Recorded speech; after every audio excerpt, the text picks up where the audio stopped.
में हम डिस्कस कर रहे थे कि प्रभु जी का एग्जाम्पल देखा था हमने कि प्रभु जी बता रहे थे कि कोई कोर्स करना था तो उसमें पहली जो कंडीशन थी वो क्या थी कि आपको ये स्वीकार करना होगा कि भगवान जैसी कोई चीज नहीं होती है।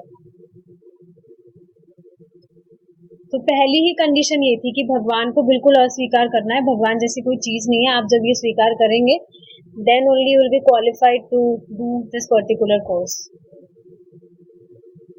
तो समझना चाहिए कि ये हमने जो श्लोक डिस्कस किया था इसमें एक बार फिर से पढ़ते हैं। ये असुर कभी ना तृप्त होने वाले काम, गर्व के मद और मिथ्या अभिमान का आश्रय लेकर मोहवश क्षण भंगुर पदार्थों से आकर्षित होकर दूषित कर्म का व्रत धारण किए रहते हैं। उनका विश्वास है कि जीवन के अंतिम क्षण तक इंद्रियों की तृप्ति करना ही मनुष्य सभ्यता का प्रधान प्रयोजन है, इसलिए उनकी चिंताओं का अभी अंत नहीं होता।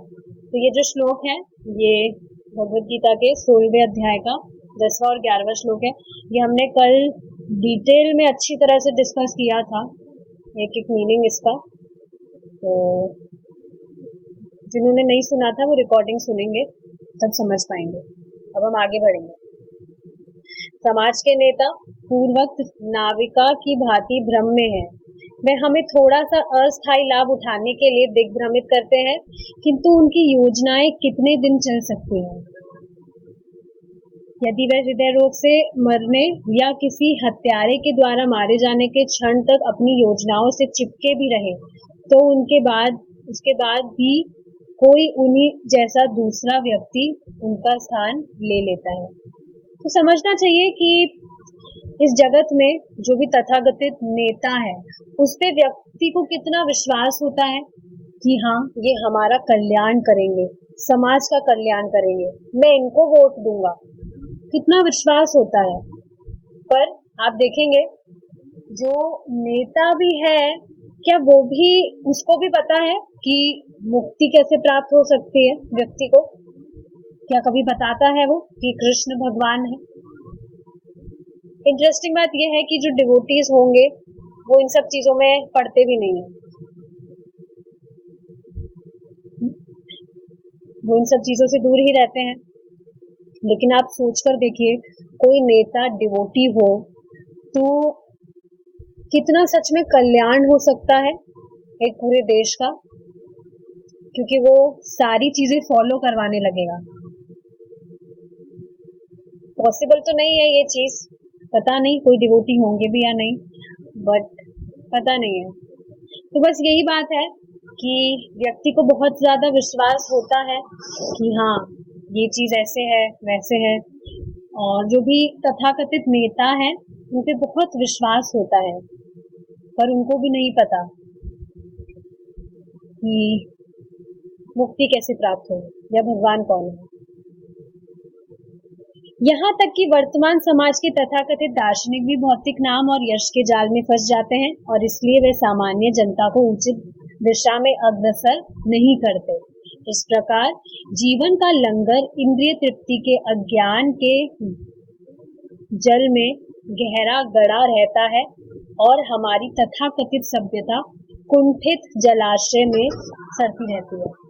देखिए हमने लंगर वाला एग्जाम्पल देखा था, रिकॉर्डिंग सुनी होगी आप वही समझ पाएंगे। एक बार फिर से शॉर्ट में बता देती हूँ कि जैसे आप ये फोटो देख रहे हैं यहाँ पर, ये नाव है और ये नाव पानी के बहाव से कहीं चले ना जाए इस वजह से ये लंगर से बंधी होती है। इसमें बहुत भार होता है जिसके कारण ये जो नाव है कहीं पर भी जा नहीं सकती है पानी के प्रभाव से। तो बेसिकली इस एग्जाम्पल से समझा क्या था कि जो व्यक्ति की आसक्तियां हैं वो बिल्कुल इस लंगर की तरह है।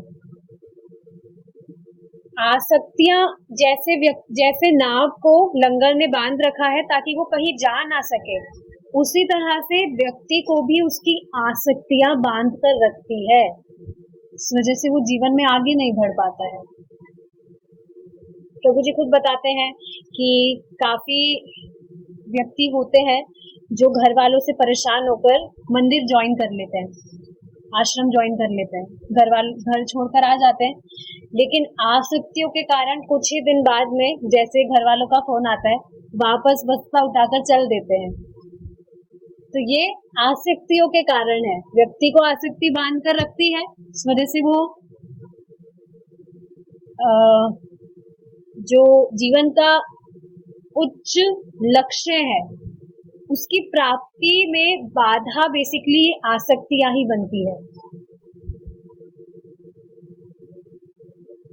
इस प्रकार हाँ, तो ये जो बेसिकली एग्जाम्पल हमने समझा लंगर वाला, वो बिल्कुल परफेक्ट है।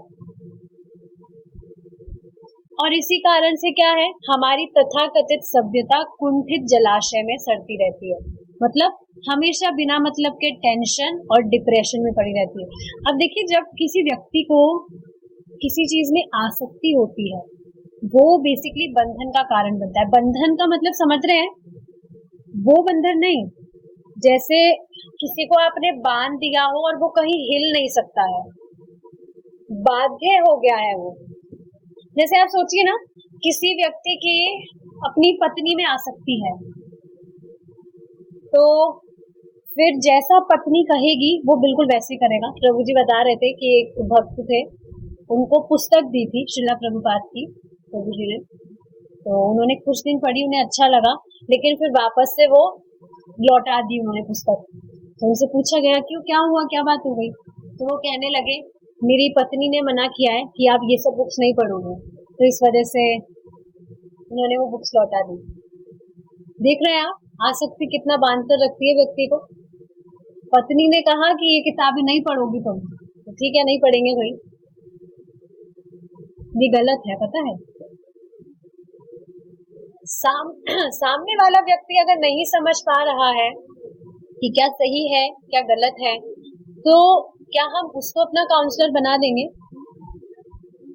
किसी से देखिए झगड़ा करने के लिए नहीं बोला जा रहा है, पर ये जो गलत बात है ये भी तो नहीं माननी चाहिए, प्यार से समझाना चाहिए, नहीं समझे तो थोड़ा चुपके से करना चाहिए कभी कभी। जैसे एक माता जी है, अभी न्यू ही है, वो हियरिंग करती है वो, तो वो बहुत डर रही थी कि मेरी जो मम्मी है वो थोड़ी स्ट्रिक्ट है इन सब चीजों में, उन्होंने शुरू से ही मुझे जो सिखाया है अगर मैं वो फॉलो नहीं करूंगी और कुछ अलग चीज पकड़ूंगी तो मेरी मम्मी मुझसे नाराज हो जाएगी। लेकिन ऐसा बिल्कुल नहीं हो रहा है, उनकी जो माता जी है वो उनके फेवर में है, इनफैक्ट वो भी सारी चीजें फॉलो कर रही है। तो कौन बुद्धि दे रहा है? भगवान। वो मतलब उनको डर लग रहा था कि मैं चुपके से करूंगी सारी चीजें, पर वो बता रही है मुझे चुपके से करना ही नहीं पड़ रहा है, मैं बस थोड़ा सा कन्विंस करने का ट्राई करती हूँ और पूरी तरह से कन्विंस हो जाती है मेरी माता जी। तो कभी भी जो गलत चीजें हैं, गलत तो हमेशा से ही तो करते आए हैं, कृष्णा से इतर हमने किया है, हमेशा जो भी काम किया है वो गलत ही तो था। अब इतने टाइम बाद सही चीजें फॉलो करने का जब मौका मिल रहा है, तो जो भौतिकतावादी काउंसलर्स को लोगों को अपना काउंसलर्स बना लेते हैं हम, this is not good thing. चूंकि हम गतिमान नहीं रहते हैं, इसके कारण हम सदा समस्यापूर्ण जीवन की उसी बंदरगाह में पड़े रहते हैं।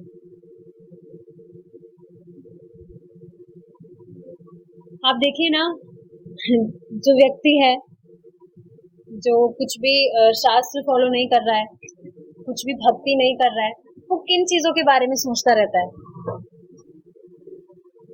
अरे मेरा जो जूता है वो तो अलग नहीं है, मुझे तो अलग जूता पहनना चाहिए, या मेरा जो कपड़ा है मुझे कुछ दूसरे रंग का पहनना चाहिए। एक व्यक्ति बता रहे थे उनके घर में जो माता जी हैं उनके बीच में मतलब इस बात पर डिबेट हो गई कि उनको पीली साड़ी नहीं दी, पीली साड़ी की जगह लाल साड़ी दे दी।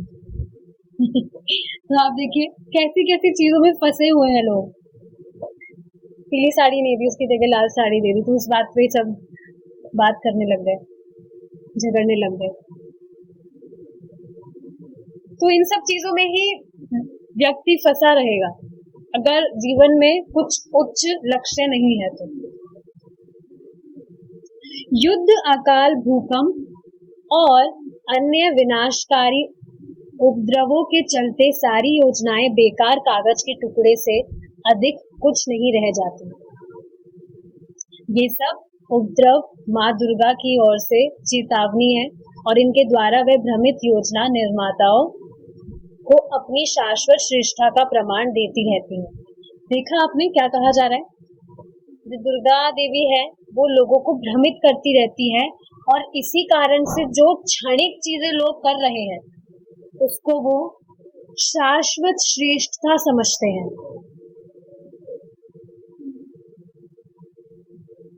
जैसे कोई व्यक्ति है, धनी हो गया है, तो अब वो क्या सोचता है, ये शाश्वत है, जो मेरे पास धन आ रहा है ये हमेशा के लिए रहेगा। या कुछ भी जो सुविधाएं उन्हें प्राप्त हो जाती है, सिद्धियां प्राप्त हो जाती है, समझते हैं ये शाश्वत है, अब कहीं नहीं जा रहा है। बहुत डेंजरस है ये चीज। बार बार में वही चीज आ रही है, आसक्तियों वाली, कि जो व्यक्ति है इन आसक्तियों में फंसा रहता है तो वो आगे कुछ कर ही नहीं पाएगा। हमारी नौका के लंगर में आसक्ति के अनेक भार बंधे हुए हैं जो हमें भौतिक जीवन में अटकाए हुए हैं।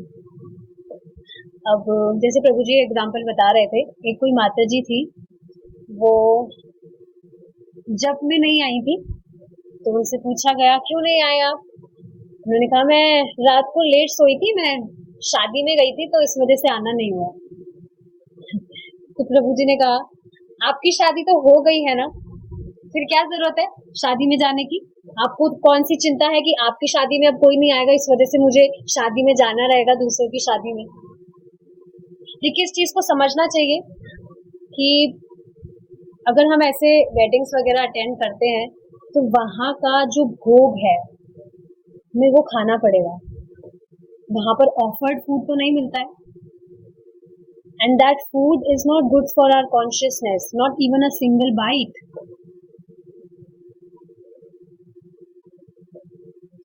एक माता जी है, वो मुझे बता रही थी, आप देखिए भक्त कितने कॉन्शियस होते हैं। मुझे बता रही थी कि मुझे ट्रैवलिंग पे जाना होता है तो खाना तो नहीं मिलता है ऑफर्ड फूड, तो मैं इंडक्शन मेरा साथ में ले जाती हूँ पैक करके। मुझे जहां पर भी मौका मिलता है मैं बना के आई जस्ट ऑफर इट और मैं खाती हूँ। मैंने खुद ने कभी ये चीज नहीं सोची कि मैं कहीं जाऊंगी, कहीं जाना पड़ जाए तो मैं इंडक्शन पैक करके ले जाऊंगी मेरे साथ।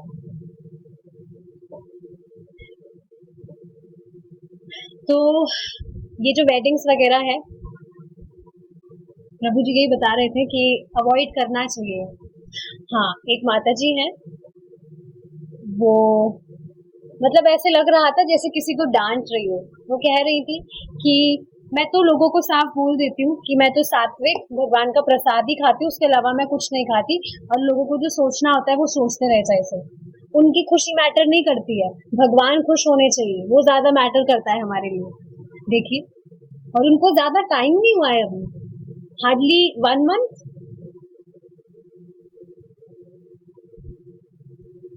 इससे देखिए दिखाता है कोई व्यक्ति अगर गंभीरता से भक्ति कर रहा है तो भगवान की अंतरंगा शक्ति उसे कैसे प्रेरित करती है और ज्यादा अच्छे से करने के लिए।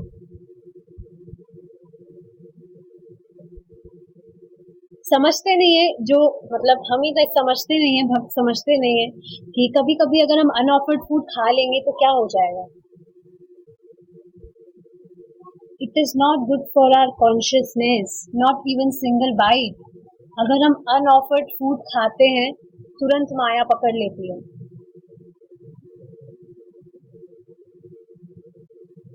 आध्यात्मिक तथ्यों को न जानने के कारण भौतिक शरीर के प्रति हमारी आसक्ति शारीरिक संबंधों के कारण संबंधियों में हमारी आसक्ति। देखिए अब एक एक चीज बताई जा रही है। भौतिक शरीर के प्रति हमारी आसक्ति, ये जो भौतिक शरीर है इसमें कितनी आसक्ति होती है लोगों की, कितना जो प्रभु जीज हैं कितना जिम वगैरह ज्वाइन करते हैं बॉडी बिल्डिंग करने के लिए, मसल्स बनाएंगे, ये बनाएंगे, वो बनाएंगे। एंड लिटरली हम सब ऐसे ही थे, एटलीस्ट मैं मेरी बात करती हूँ। लेकिन अब जब से भक्ति करने लगे हैं, जब से नॉलेज हुआ है, तो एक ही चीज याद आती है। जैसे कभी मन भटकता भी है, ये करना है, वो करना है, एक ही चीज बात याद आती है, एक ही दिन यही शरीर आग में जला दिया जाएगा। यही शरीर, इसको हम इतना इम्पोर्टेंस दे रहे हैं। देखिए हेल्थ का ध्यान रखने के लिए, हेल्थ का ध्यान नहीं रखे ऐसा नहीं कहा जा रहा है। हेल्थ का ध्यान रखना होता है ताकि भक्ति अच्छे से कर सके। बट जो एक्सटर्नल चीजें हैं, शरीर की जो सजावट है, उसमें टाइम खराब नहीं करना चाहिए।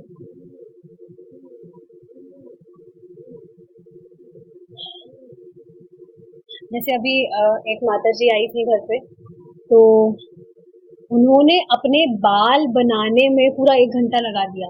Can you believe this? मैं खुद देख रही थी इस चीज को कि कभी फिर से हेयर स्टाइल बनाई, फिर वापस से खोल के दूसरी हेयर स्टाइल बना रही है, फिर वापस से तीसरी हेयर स्टाइल बना रही है। पूरा 1 घंटा उन्होंने अपना हेयर स्टाइल में खपा दिया।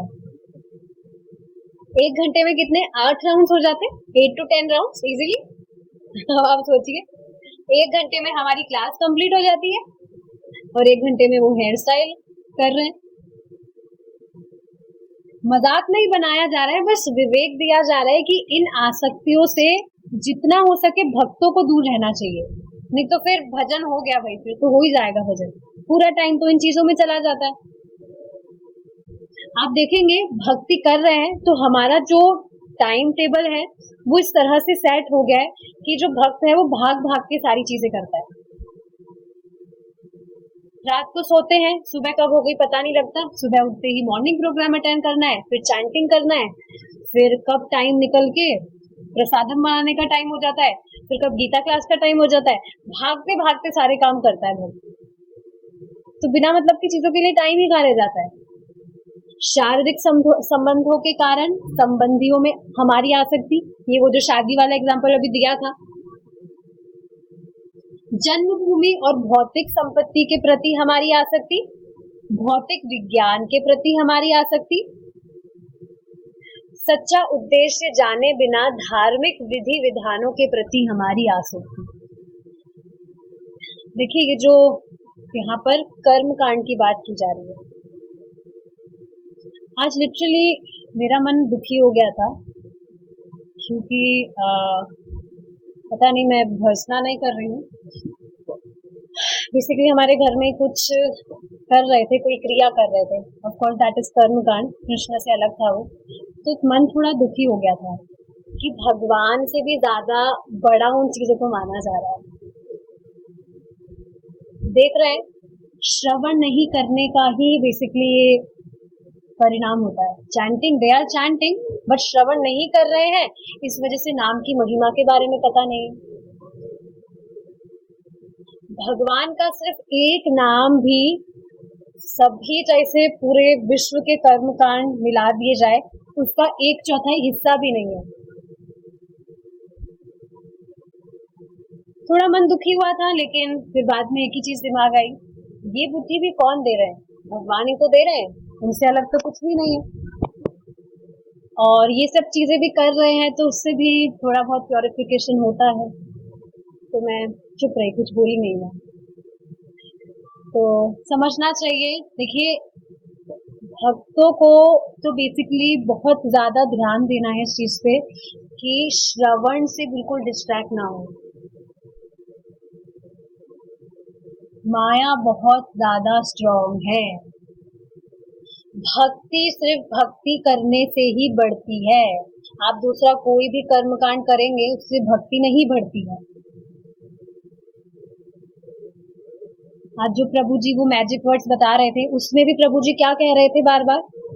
ऐसा नहीं कहा जा रहा है इससे भक्ति बढ़ेगी, ये सिर्फ आपकी हेल्थ के लिए बेनिफिशियल है, दैट इज इट। तो भक्ति का कुछ भी दूसरा साधन नहीं है, भक्ति सिर्फ भक्ति करने से ही बढ़ती है।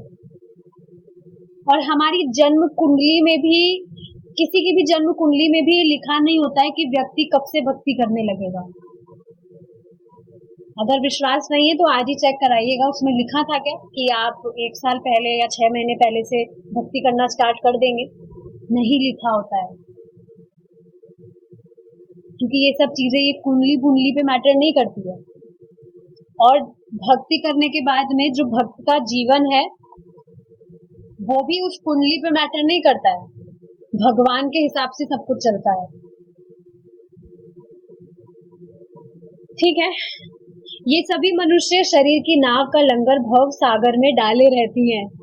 देख रहे हैं, ये जो भी हमने एग्जाम्पल्स अभी डिस्कस किए हैं, ये लंगर वाले एग्जाम्पल से इसको कंपेयर किया जा रहा है। बंधे हुए हैं उस लंगर से बेचारे, आगे बढ़ ही नहीं सकते। अच्छा, मुझे एक बात बताइए, ये जो लंगर वाली स्टोरी है ये सबने सुनी थी क्या? बहुत इंटरेस्टिंग स्टोरी थी, प्लीज इसको सुनिएगा, आपकी आंखें बिल्कुल चमक जाएगी इस स्टोरी को सुनेंगे तो। बहुत इंटरेस्टिंग स्टोरी है। मैं ग्रुप में फिर से जो रिकॉर्डिंग है वो शेयर कर दूंगी, प्लीज सुनिएगा, बहुत इंटरेस्टिंग है। यस, तो आगे देखेंगे अब। भगवान श्री कृष्ण ने गीता में एक सुदृढ़ मूल वाले बरगद के वृक्ष का उदाहरण देकर हमें इस आसक्ति से सदा सदा के लिए छुटकारा पाने का उपाय बताया है। क्या कहा जा रहा है यहाँ? ये जो भी आसक्तियां हैं इनसे सदा सदा के लिए छुटकारा पाने का उपाय बताया है। ना रूपमस्येह तथोपलभ्यते नान्तो न चादिर्न च सम्प्रतिष्ठा अश्वत्थमेनं सुविरूढमूला मसंगशस्त्रेण दृढ़ेन छित्त्वा। यहाँ एक और श्लोक है। ततः पदं तत्परिमार्गितव्यं यस्मिन् गता न निवर्तन्ति भूयः तमेव चाद्यं पुरुषं प्रपद्ये यतः प्रवृत्तिः प्रसिता पुराणी। इस वृक्ष का वास्तविक रूप इस संसार में अनुभव नहीं किया जा सकता। कौन से वृक्ष का? कौन सा वृक्ष बता रहे भगवान? एक सुदृढ़ मूल वाले बरगद के वृक्ष। देखेंगे क्या है। इस वृक्ष का वास्तविक रूप इस संसार में अनुभव नहीं किया जा सकता। इसके आदि, अंत अथवा आधार को भी कोई नहीं जान सकता। अतएव इस संसार वृक्ष को दृढ़ निश्चय के साथ वैराग्य रूपी शस्त्र के द्वारा काट कर फिर उस परम पद को खोजना चाहिए, जिसे प्राप्त करके संसार में फिर कभी नहीं आना पड़ता।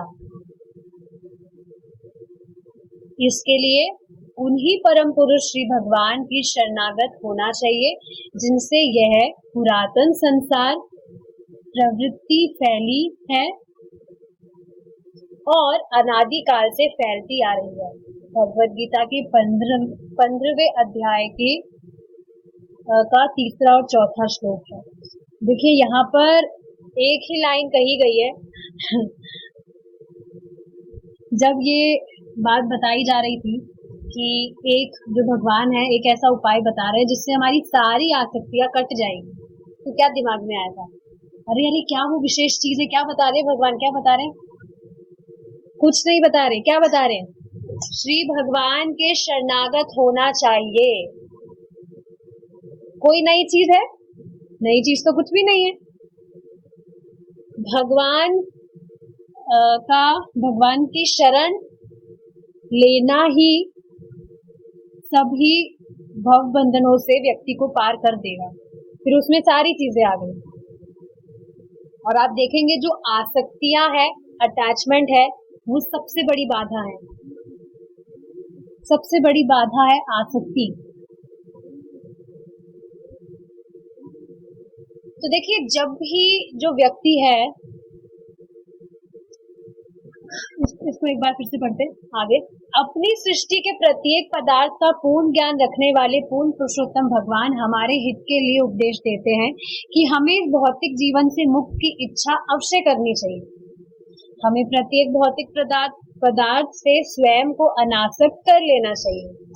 इस घाटे के सौदे का सर्वोत्तम उपयोग करने का सर्वश्रेष्ठ उपाय यही है कि हम अपने भौतिक जीवन को निरंतर श्री कृष्ण के संदेश, उनके नाम और भक्तों के साथ जोड़ते हुए 100% आध्यात्मिकता से ओतप्रोत कर दे। तो क्या बात बताई जा रही है? जितनी भी व्यक्ति की आसक्तियां है या कुछ भी संघर्ष से वो जूझ रहा है, सिर्फ 3 मेन चीजें हैं जो फॉलो करनी है। क्या? भगवान के जो इंस्ट्रक्शंस हैं वो फॉलो करने। ऑफ कोर्स वो हमें श्रवण करके समझ आएगा, तो श्रवणम, कीर्तनम, उनके नाम और भक्तों का संग, ये 3 चीजें इंपॉर्टेंट है। अभी आपकी लिस्ट में डाल लीजिए। ठीक है माता जी, मैजिक शो कर रहे हैं आप, उसमें डाल लीजिए। ये 3 मैजिकल चीजें हैं, जादुई चीजें हैं, जो हमारी जो भी आसक्तियां हैं, जो भी संघर्ष हमें करने पड़ रहे हैं, सबसे छुटकारा हमें मिल जाएगा। नहीं चीज तो वैसे कुछ है नहीं। श्रवणम, कीर्तनम और भक्तों का संग, ये तो हमेशा से हम करते हैं। नया कुछ भी नहीं करना है, जो करते आए हैं वही करना है। काफी भक्तों का मैसेज आता है, माता जी आज ये तिथि है, आज ये त्योहार है, आज क्या श्रेष्ठ करना चाहिए, आज क्या करना चाहिए। अरे भाई, कुछ नया नहीं करना है, जो करते आए हैं वो ही करना है। भक्तों की जो साधना है वो 12 मंथ्स सेम ही रहती है, कुछ चेंजेस नहीं आते हैं। श्रेष्ठ जो चीजें हैं वो उनके लिए बताई जाती है जो भक्ति नहीं करते, ताकि कुछ ना कुछ भक्ति करके थोड़ा तो पुण्य वो इकट्ठा हो उनका, इस वजह से उन्हें बताया जाता है। भक्त जो करते आए हैं बस वो ही करना है। अतः प्रत्येक व्यक्ति जो साधारण रूप से भौतिक कर्मों में संलग्न रहता है, इस कृष्ण भावनामृत आंदोलन से उच्चतम लाभ उठा सकता है। कुछ नहीं करना, हमारे जो मटेरियल चीजें हम जो भी करते हैं इसको बस भगवान से कनेक्ट कर दीजिए, तो वो ही चीजें करके उच्चतम लाभ वह व्यक्ति उठा सकता है। खाना तो हम शुरू से खाते हैं, खाने में किसी के कुछ चेंजेस आए, हाँ बस अनियन गार्लिक नहीं खाना है, और जो भी हम बनाते हैं सिंपली उसको भगवान को ऑफर करके खाइए। देखिए, एक और चीज आपको बताना चाहूंगी, जैसे जो भी सेंस ग्रेटिफिकेशन है वो हमने एक तरह से जीरो कर दिया है। आंखों से हम भगवान का दर्शन देखते हैं, मूवीज वगैरह तो कोई नहीं देखता है, आई होप। साक्षी माता जी, मूवी देखते हैं आप? मूवी कोई नहीं देखता है, ठीक है। उसके अलावा गाने वगैरह नहीं सुनते हैं, भगवान का कीर्तन सुनते हैं और भगवान की कथा सुनते हैं। प्रजग से भी बचते हैं, बिना मतलब की भौतिक वार्ता नहीं करते, भगवान से रिलेटेड ही बातें बोलते हैं। तो देखिए, जो भी हमारे जो सेंसेस हैं, सारे जो भी ग्रेटिफिकेशन है, सेंस ग्रेटिफिकेशन, हमने सब पे फुल स्टॉप लगा दिया है। अब कुछ ना कुछ तो चाहिए ना, जिससे जो व्यक्ति है वो सेटिस्फाई हो सके। तो ये देखिए, जो प्रसादम हम पा रहे हैं वो सेंस ग्रेटिफिकेशन में नहीं आता है, बट प्रसादम आप अच्छे से पा सकते हैं। मैं तो कहूंगी डेली आपको बहुत अच्छा प्रसादम बनाना चाहिए कृष्णा के लिए, ताकि घर वाले भी आपके हाथ के खाने के एकदम जादू, आपके हाथ के एकदम क्या हो जाए, दीवाने हो जाए। तो प्रभु जी खुद कहते हैं कि हमारी जितनी भी इच्छाएं हैं वो सिर्फ खाने से पूरी कर सकते हैं। और सिर्फ तो नहीं है खाना एक ऐसी चीज है, आप अच्छा खाना किसी दुखी व्यक्ति को भी देंगे, तुरंत वो खुश हो जाता है, उसका मूड चेंज हो जाता है। और जब प्रसादम की बात आए, अब वो खाना प्रसादम हो गया तो कहना ही क्या। तो प्रसादम बहुत अच्छे से लेना चाहिए। पहले आई वॉज ऑल्सो फॉलोइंग सात्विक लाइफस्टाइल, और पहले इजीली तो नहीं, बट हाँ कर पाती थी, बट अब वो नहीं हो पाता है। मुझे चाहिए फीस्ट चाहिए कुछ ना कुछ। तो देखना चाहिए। बाकी सारे तो हमने खत्म कर ही दिए ना, बाकी सारी चीजें तो हम नहीं कर रहे हैं, तो खाने के साथ आप कर सकते हैं। ऑफ कोर्स जो बाहर का पैकेट वाला खाना वगैरह होता है उसको अवॉइड करना चाहिए, घर में ही अच्छे से बनाइए, अच्छी क्वालिटी की चीजें यूज करते हैं, ठीक है। तो हाँ, अन्य सभी आध्यात्मिक प्रयास भी कहीं ना कहीं भौतिकता के कल्मश से मिश्रित और प्रभावित होते हैं। केवल शुद्ध भक्तिमय सेवा ही समझ दोषों से परे है। इस लाइन से क्या समझ आ रहा है? मैंने आपको बताया था कि सात्विक लाइफस्टाइल में पहले फॉलो करती थी, बट फिर भी मैं बहुत बीमार पड़ती, और प्रसाद पाने के बाद में इतनी बीमारी नहीं होती है, बहुत रेयर, बहुत रेयर। अभी पूरा 1 साल निकलने के बाद में मुझे फीवर आया था, ऑफ कोर्स फॉर डिटॉक्सिफिकेशन, और उसके बाद तो अभी तक ठीक चल रहा है सब। तो आप देख रहे हैं कि हम कोई अच्छी से अच्छी चीजें भी करते हैं, फिर भी उसमें दोष होता है। सिर्फ केवल शुद्ध भक्ति में सेवा ही समझ दोषों से परे है। तो जैसे ही हम कृष्णा से कनेक्ट करते हैं, सारे दोष चले जाते हैं। हमें कृत्रिम रूप से भौतिकता के सिद्धांतों को ग्रहण करने की आवश्यकता नहीं है। हमें केवल अपने मन को पूर्ण पुरुषोत्तम भगवान श्री कृष्ण के चरण कमलों में स्थिर कर देना है। देखिए, समझना चाहिए, जब व्यक्ति समझेगा कि मैं ये शरीर नहीं हूँ, तब उसका जो आध्यात्मिक जीवन है तब वो शुरू होगा। ये जो स्पिरिचुअल जर्नी है, इसकी स्टार्टिंग में ही व्यक्ति को सबसे पहली चीज क्या समझनी होती है कि मैं ये शरीर नहीं हूँ, मैं आत्मा हूँ और मैं भगवान का अंश हूँ। सबसे पहली चीज उसे समझनी होती है। खुद को अगर शरीर ही समझता रहेगा तो कहाँ से कुछ समझ पाएगा वो। तो वेरी फर्स्ट चीज जो है समझनी यही होती है कि मैं ये आत्मा हूँ, मैं अविनाशी हूँ, और ये मेरे रहने का स्थान नहीं है। जब व्यक्ति ये चीज समझेगा तब वो भक्ति को दृढ़ता से कर पाएगा, ठीक है। और जब ये सारी चीजें हो जाएगी तो फिर वो आगे की चीजें खोजेगा। कहाँ खोजेगा? न्यूज़पेपर में खोजेगा। अनीता माता जी, आगे की चीजें न्यूज़पेपर में खोजेगा वो? नहीं, शास्त्र से पता लगेगा। न्यूज़पेपर में कुछ भी अच्छी चीज नहीं होती है, सब कचरा होता है। आई होप न्यूज़पेपर कोई नहीं पढ़ता है। अमोदनी माता जी, न्यूज़पेपर कैसा चल रहा है आपका? मुझे पता है नहीं पढ़ते आप, तो ठीक है। समझना चाहिए, जितनी भी एक्सटर्नल चीजें हैं उनसे जितना दूर रहेंगे उतना अच्छा रहेगा। आप खुद ही विचार करके देखिए, भक्ति से पहले उन एक्सटर्नल चीजों को करके क्या ही प्राप्त हुआ? कुछ भी तो नहीं। तो कभी भी ऐसी चीजों पे हमें ऐसी चीजें नहीं करनी चाहिए जिससे हमारी भक्ति डाउन हो।